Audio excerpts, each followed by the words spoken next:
Welcome to Phoenix Rising with Dr. Z. This podcast is all about conversations about healing and rising from the ashes of your grief and trauma. In this podcast, we will be deconstructing and highlighting the different aspects of grief and loss. I'm your host, Dr. Christina Zampatella. Hi, welcome to Phoenix Rising with Dr. Z. I'm your host, Dr. Christina Zampatella, and today I am here with Christie, who is going to share her personal story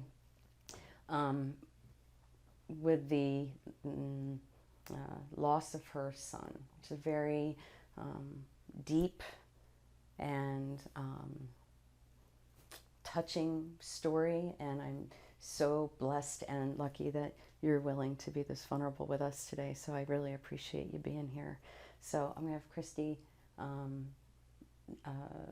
introduce herself and tell a little bit about her story, and we'll just go from there. We'll just kind of look at this as more of a dialogue than anything. So, okay. All right. You guys all right? Yeah? All right. Hi, I'm Christie. I had my son fairly young, and I had a normal pregnancy, so I thought. And as soon as he was born, he was a floppy baby and was blue, so I knew that it was not going to be a normal life for him. So What does floppy baby mean? So when babies are born, they actually hold them up, like by their belly. Uh-huh. So they usually like go like this, but he just laid like a rag doll. Oh, okay. So that's a floppy baby. That's a floppy baby. And he had a hard time breathing. So they whisked him away to the intensive care, the NICU. And they basically didn't know what was wrong. He was transferred to the NICU at a local children's hospital. They did a muscle biopsy, and we found out that he had Nemelin rod myopathy, which is a really rare muscular disorder. There's, I think he was one of 3 children in this state that had it at the time. It kind of was all over the place from there. So in the beginning, he kind of did all the normal stuff they said that he wouldn't be able to do. Like walking, talking, that kind of thing? Yep. Okay. Yep. So he was meeting his developmental milestones. He was, even though they didn't think he was going to. Okay. And at 14 months old, they decided to take his tonsils and adenoids out because he had sleep apnea, and his lungs collapsed. Yeah. During the procedure? No, after. After the procedure. Yeah, so the thing with these kids, and I'm not quite sure why these doctors didn't know, but they're not supposed to go under anesthesia. Oh. Yeah, because it hinders their breathing. Oh. Yeah. So his lungs collapsed. He was medevaced up to Children's Hospital in Philadelphia, and the hospital here, they're like, oh yeah, they're going to put him on this really great, machine. It's called ECMO, and he's going to be just totally fine. And when I got up there, I couldn't go in the helicopter with him, but I get there and the doctor said, we put him on nitric oxide, and we typically need parental consent, but we thought he was grave enough where we didn't need your consent, but he still has a 0% chance of living. Oh. Yeah. So I basically just looked at her and was like, what the fuck are you talking about? Because at the other hospital, they just told me that, it was this great, wonderful machine. So anyway, he did miraculously respond, and we were in the hospital for 4 months. He went home trached. 4 months? Mm-hmm. 4 months, yep. When he went home trached, he was about 18 months old, and then he was, in and out of the hospital the rest of his life. He passed away at 15.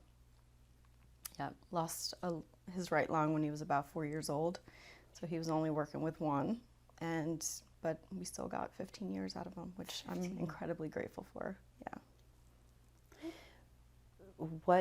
How did he pass?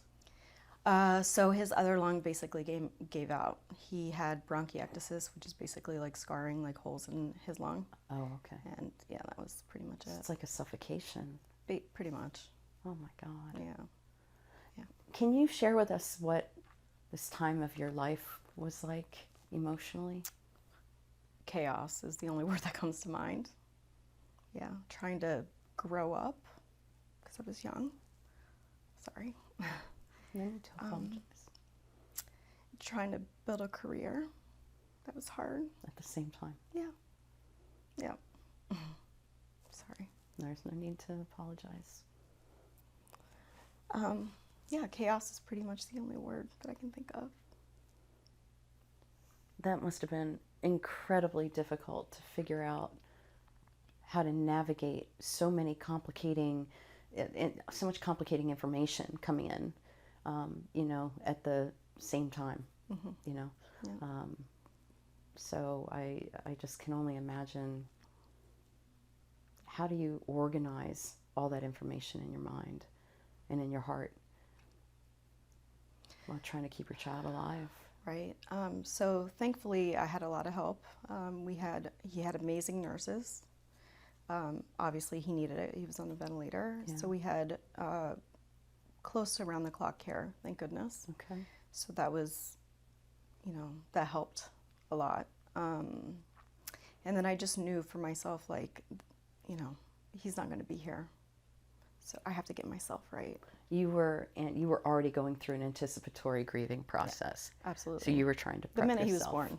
The minute he was born, you were already like, I've got to be prepared that there's going to be a day where I miss him. Yeah. Introduce us to him. His name was Brendan, and he was amazing. He really was. He was the funniest kid that you could have ever met. He was so talented, amazing artist, like self-taught. He was so great. Thank goodness for the internet, because he had a lot of friends. He somehow connected with them. I don't even know how. I guess I should ask his best friend how they ended up all meeting. But he had a great group of boys that he was friends with, and they would like prank call like Walmart and like just random places. And it was, I loved it because he had a normal friendship with these kids. Yeah. So funny and talented and hilarious, actually. Flat out hilarious. Like hilarious. Like just the best sense of humor. He was so damn funny. Yeah. And so talented. Like I remember, I just told the story yesterday. He wasn't aware of his limitations. Like this kid, he's on a ventilator, he's trached, he's got this massive wheelchair that he rides around in. He's in school, and there's some big kid picking on one of my girlfriend's daughters, who was this like tiny little peanut. And my son got really pissed that she was crying. So he went up to this kid in his wheelchair. And mind you, he can barely hold a teddy bear up. Like, he is not strong at all. So he goes up to him, right to his face, and he's like, "Who the hell do you think you are? Pick on somebody your own size." Wow. I'm like, "Oh my God, Brendan, you said that?" Yeah, so he was definitely larger than life. Yeah, and the kid never bothered her again. Oh, wow. Yeah, Look at him yeah. sticking up to the bullies. Yeah. It's amazing. Yep. He was really sweet that way. He was an Eagles fan like you would not believe. Any Philadelphia sports team he was obsessed with. Yeah, he turned into like a different person when he watched sports. So he would yell and curse at the TV to the point where his nurses are like, "Christie, I think we might have an issue." I'm like, "He's fine. Just leave him alone. He's fine." Like, he's fine otherwise. But he was super caring, super loving, just the greatest kid. Yeah, I feel blessed. You miss him a lot. Of course. Yeah, understatement. Don't make me cry. I'm a psychologist. That's our job. Great. I'm teasing. I'm sorry, but It's okay. it's a lot. It's a lot to take in. Losing your child is, I think, the most unspeakable loss that there is. No matter whether or not you were anticipating it or not. Yeah. I mean, it changes who you are in the world. Yeah. Definitely makes you less tolerant to bullshit, that's for sure. Is that what's happened for you? Yeah, for sure. Yeah, because it's like, when people complain, it's like, you're alive. You know? What do you have to complain about? Yeah. Exactly. Yeah. Tissues. Got tissues around here somewhere. They're right behind you. Can you grab me one? Yeah. I don't want to mess my makeup up, you know. Priorities. Priorities. Thank you. There you go.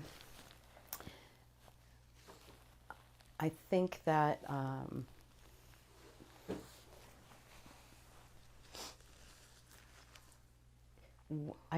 when we have such massive losses, I know, and we've been talking about this all day today. So poor Tony's here this all day today. But who you are in the world changes, and I'm sure how. And tell me if I'm wrong, but I'm sure how his that his loss changed how you understood who you are in the world, and how you understood what it means to be a mom, and the responsibilities that fall on you that are so heavy that nobody else can carry the way that you have to carry them. Yeah. Well, I certainly try not to live in regret. Of course, we always feel that we could have done something better, obviously. We could have handled things differently. I was also super young, so... How old were you? I was 19 when I had him. Yeah, so that's why I said I was growing up with him. But yeah, I'm a different person now, obviously, than I was back then. Yeah. And when you said you could have done things differently, I'm hearing regret. And like there's some remorse there. Like, what's that about? Well, I mean, you're young, you're doing, you think you're things, like I knew he was going to pass, but you don't think about it when you're in that time. You don't think it's going to happen, but you don't think it's going to happen. You know what I mean? So, yeah, like I said, I try not to live in regret, but I always feel like I wish I would have done more, or I would have been there more, or instead of working so much. So a lot of if-onlys, right. Should-haves, would-haves, could-haves. Yeah. So you're shooting all over yourself, basically. That's what I call it, shooting all over yourself. It's true. I mean, if only I'd done this, which is really unfair because you got this hindsight bias, right? It's very easy to take today's expectations and put them on yesterday's experiences. Which is really unfair. But I think it's also a really natural reaction for a parent to have.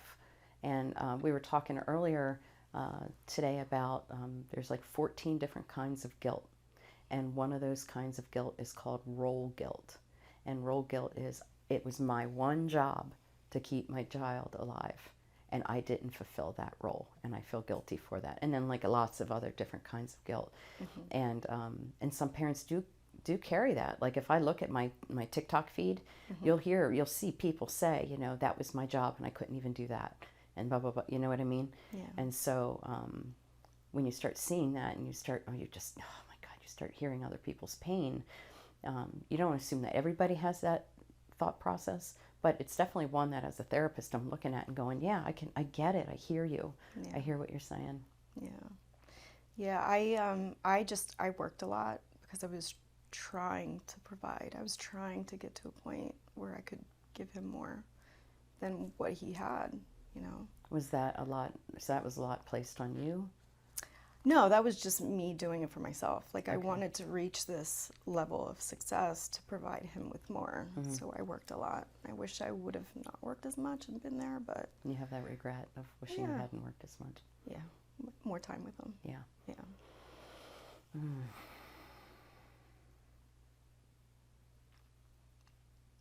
What do you feel are your greatest wins with him? Greatest wins? Well, just him as a person. Like, he was amazing.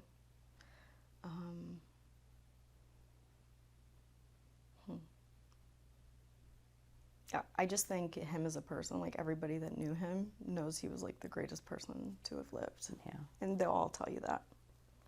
What's life been like without him?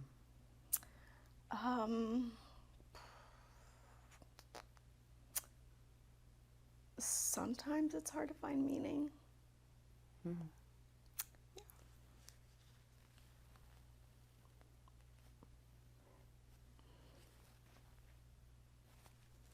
But, boy, I didn't think I was going to cry this much. But when I feel that way, I just do it in his honor. When you say make meaning, can you say a little bit more about that?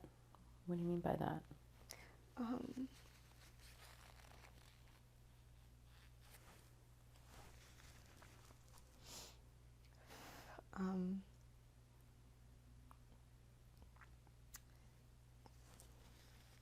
Jesus, I hope I can get through this. Well, there's just a big, huge hole in my heart.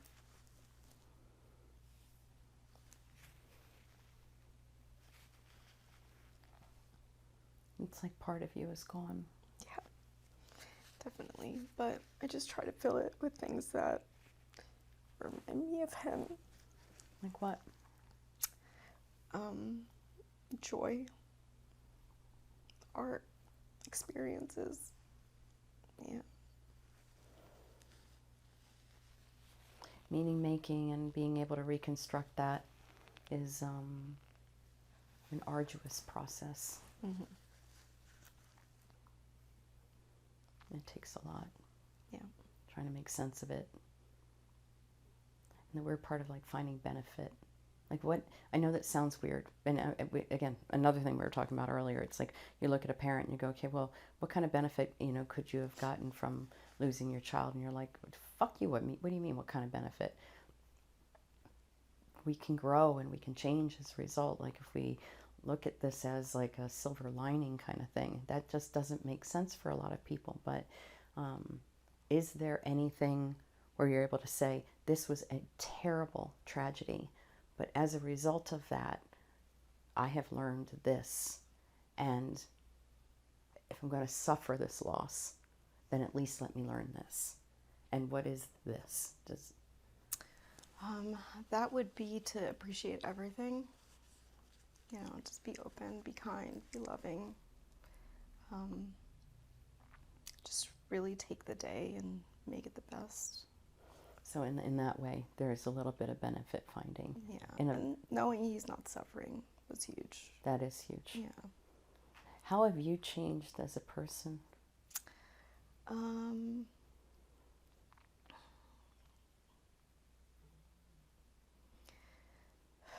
have I changed? I've changed in... I think I just try not to sweat the small stuff because it doesn't matter anyway. Yeah. Yeah. So in that way, you're finding that you're less, what's the word I'm looking for? You're less tied into getting too attached to the negative things that come into your life. Correct. So in that way, you've changed in your Yeah. identity. Are there other ways in which you've changed? I feel like everything's going to work out regardless of the situation. Nothing feels hard anymore because that's the hardest thing I'm ever going to go through. So if you're going to, if there's a comparison, there's nothing that's worse than that. Nothing. Not even close. No. Nope. So if I want to do something, I will try to do it because it's not going to be as hard. Wow. So it's made you more courageous and a little bit more... daring. Daring. Oh, Yeah. that's a good word. Yeah. Dare to be okay. Yeah. Oh, man. This was not easy, I can see, to talk about him. No. What do you think you would want him to know? Jesus, Christie, you're going to make me cry.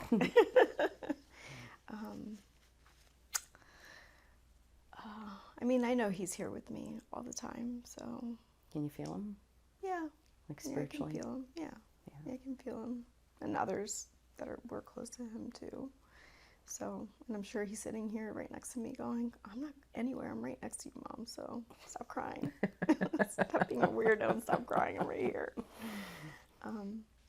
What was the question? I don't even know. What would he say? Oh, what would he say? Or what would he want me to know? Or That's what, what it yeah, was. To just make each day count. Sometimes when I'm working with people, I'll say, pretend that the person's right there. And in an attempt to get people to like reconnect and maintain a bond with that person. And I would say, what do you, like, let's say you're like, oh, I can't believe this, I'm so stupid, and blah, blah, blah. Not that you're saying that, but, you know, I'm so stupid, and I can't believe I made that decision, and now my business is doing it. And I was like, whoa, whoa, whoa, whoa, hang on a second. If Brennan was right there, what would he say to you for saying all that stuff? And that's a way of like continuing to maintain a bond between you and him. And that ends up becoming like a like a freaking disaster. You know what I mean? Ends up allowing you to have a way of, I don't know, like I said, maintaining a bond that creates a dialogue, you know. Does that make sense at all? Am I making any sense at all? Okay, it doesn't make sense. What another thing I had talked about were bittersweet memories. What are you able to identify any of your own bittersweet memories of him? What do you mean by that? Like bittersweet? So I'll give you an example. A bittersweet memory. Christmas Day, and God, I was 14. Damien was 10. And we used to, Damien, Jesus Christ, this kid. We used to do stockings. They were a very big deal in our family. And I mean, my mom would wrap everything. She'd wrap a lollipop. I mean, honestly, here's a sock. We're going to wrap a sock. We were poor, so she had to wrap everything. It made us feel like we had a lot of presents. So I go into my stocking, and there's a pile of chalk at the bottom of my stocking. And I went, who put a pile of chalk in my stocking? And Damien, proud as could be, that was me. And I'm like, why'd you put a pile of chalk in the bottom of my stocking? He goes, it made it look like there was more. So, you know, he died on Christmas, which is interesting, right? So that's bittersweet to me. It's like, aw, and like, but aw at the same time. So sweet but bitter at the same time. Yeah. So that's what I mean. I can't really think of anything right now.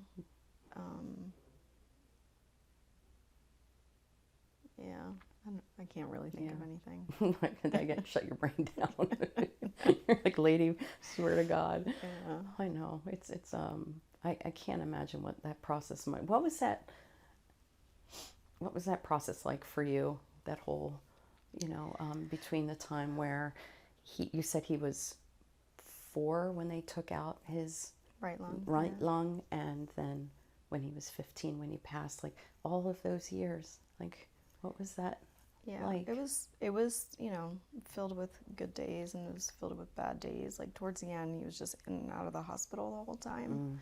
So that was really tough, but he always kept such a great sense of humor all the time. Like he would always mess with the doctors. Like it was pretty bad. Like he would just pretend he was like, I don't know, convulsing. Like when the doctors would come in and they were like, had a stethoscope, and they're like, God, what's going on? Is he okay? I'm like, he's just messing with you. And then he would just start laughing. I'm like, Brendan, you can't do that. Like, that's not fair. And he would be like, he would die laughing because he just thought it was so hilarious to like prank people. But, you know, he was in and out of the hospital all the time. He decided in 4th grade that he didn't want to go back to school because whenever he went to school, you know, if somebody came in with the sniffles, he would end up in the hospital. He made that decision to just stay home. So then he was a little bit isolated until the internet came into play. Oh, wow, okay. Yeah. He was just like, yeah, I'm not going back to school. Yeah, he's like, Mom, I don't want to go back. I'm like, well, you're not going to have any friends if that's the choice you make, but I'm fine with it. He's like, yeah, I don't care. I'm like, okay. So he did find a bunch of friends who are amazing. They're really nice kids. I mean, almost in their 30s now, which is crazy. Oh my God. I know, it's insane. But yeah, I mean, he suffered a lot, but I think he had a great support system. Yeah. Yeah.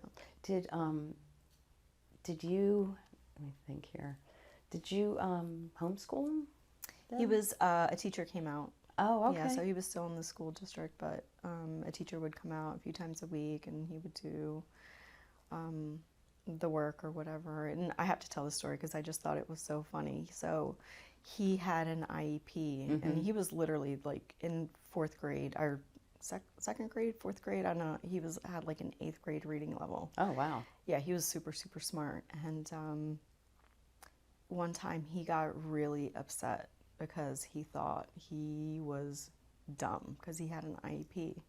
And I'm like, Brian, what are you talking about? Like, he's sobbing, like, unconsolable. Oh. I'm like, babe, what's wrong? What's the matter? What's wrong? And he was like, he finally got it out. He's like, I'm stupid. I'm like, you're not, what are you talking about?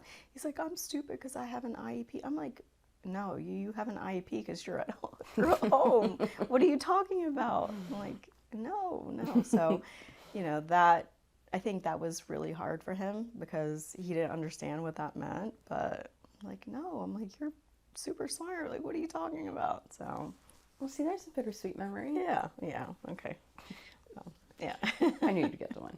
So what would you say to parents who are saying, like, I'm never going to come back from this? Like, it's impossible, my life is over. Yeah. It's hard, for sure. It doesn't get easier, but you end up having more good days than bad days. So in the beginning, it's always bad because there's a huge, huge void. But then, as you go along, your life passes, you end up having more good days. You find the joy. I would tell parents to just find the joy in everything. Find your child in every moment. Ooh, find your child in every moment. Yeah. Yeah. Because sometimes that's all you can attach yourself to, is finding the joy in every moment. Even like when it rains, like I hate the rain, makes my curly hair, really frizzy, but he loved the rain. So now I embrace it and I'm like, hi, Brendan, Oh. Yeah. So anything that reminds you of him. Yeah. Yeah. Just turn it into joy, no matter how small. It could be just a gust of wind that cools you down when you're really hot. Just find the joy in that. Just reconnect. Mm-hmm. So it sounds like it has a lot to do with like finding ways to reconnect. Yeah. And to remember that, the child's always going to be with you. Yeah. Because that's that hole you were talking about. It's like, how do you fill that? And I guess there's just not a way to fill in a void. No. That... No, I mean, your heart breaks, but it, as my girlfriend says, it's broken open, Broken open. Yeah, it's broken open, and you allow the light to go in. Yeah. What haven't I asked you about that you think would be important for me to know, or any of us to know?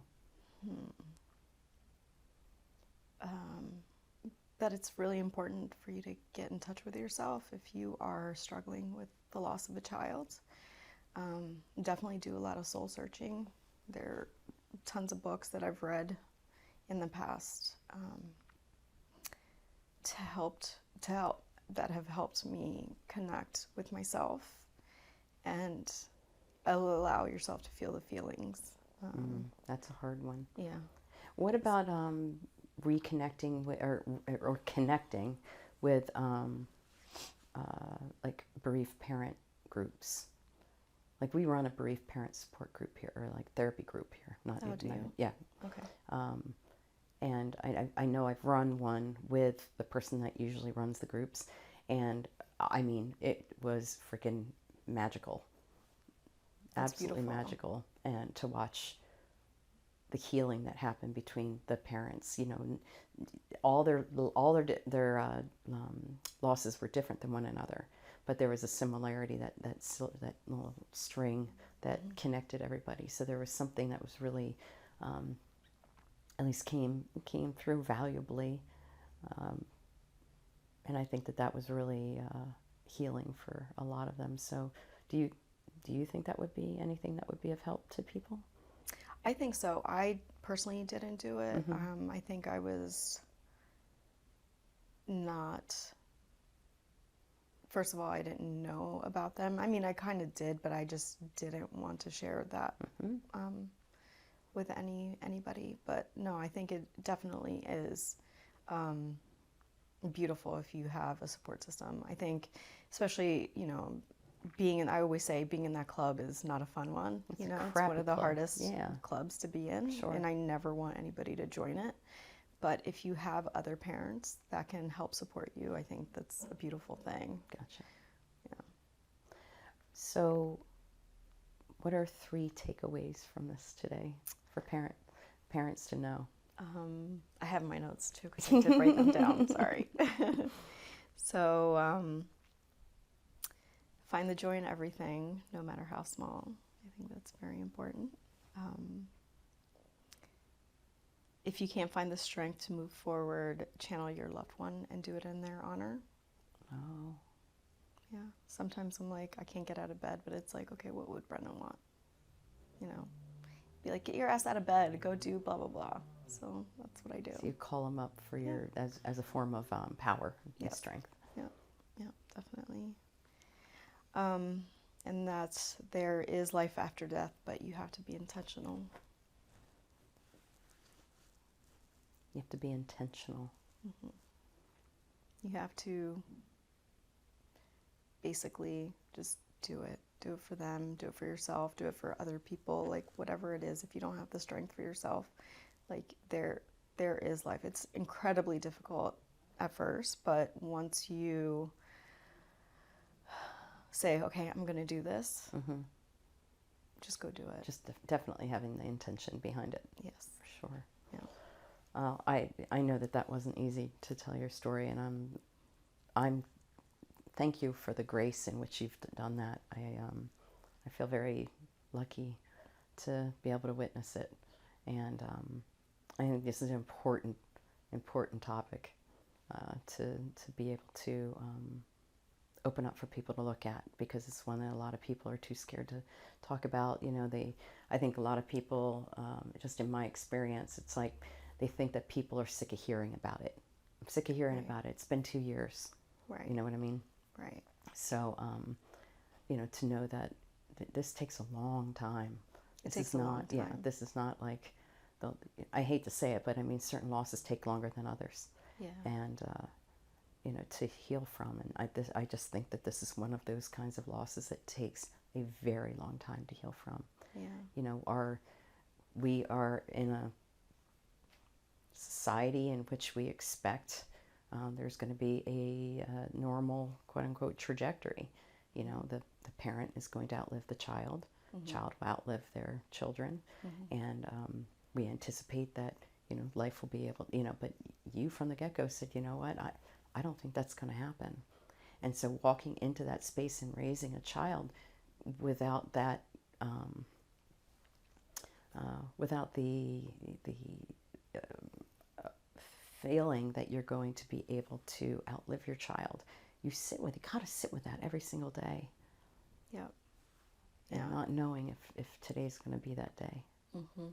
Yeah, it's definitely tough, but we all get through it. Yeah. You know. Well, you've definitely gotten through it.